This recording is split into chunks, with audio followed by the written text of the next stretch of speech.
ایک ٹیبو موضوع ہے سیکس. یہ ہمارے ملک کا فنڈامنٹل ایشو ہے. فنڈامنٹل ایشو میں اس لیے کہہ رہا ہوں اور کائنڈلی میری بات کو تھوڑا سا سمجھنے کی کوشش کیجیے گا.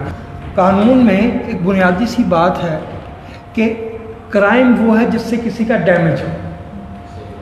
جس سے ڈیمیج نہیں ہوتا وہ پرسنل فریڈم کا زون ہے.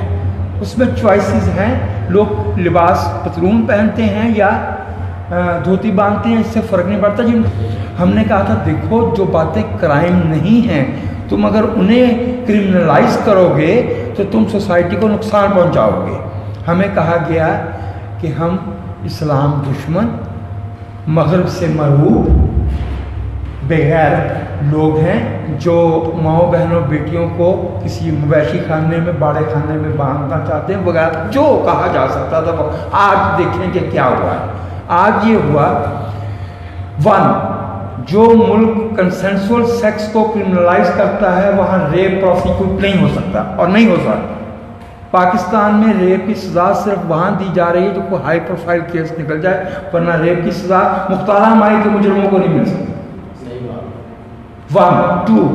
دوسری بات یہ ہوئی ہے کہ اب ہم سارے انسان ہیں بھائی.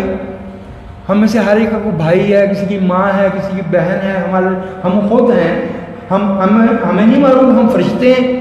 اگر ہم نے سارے ملک کی ویڈیو بنا کے کمرے میں بند کر دینی ہے تو پورا ملک یرغمالی ہو گیا. if a rape is taking place, if coercion is taking place, if exploitation ہو رہی ہے, کسی کو ترغیب دے کے یا ڈرا کے کچھ کیا جا رہا ہے تو وہ جرم ہے. اس پہ آنکھ رکھو. یہ تم لوگوں کے گھروں میں کیوں گھس رہے ہو؟ تو پتہ چلا کہ نہ کوئی جج محفوظ ہے, نہ کوئی وکیل محفوظ ہے, نہ کوئی صحافی محفوظ ہے.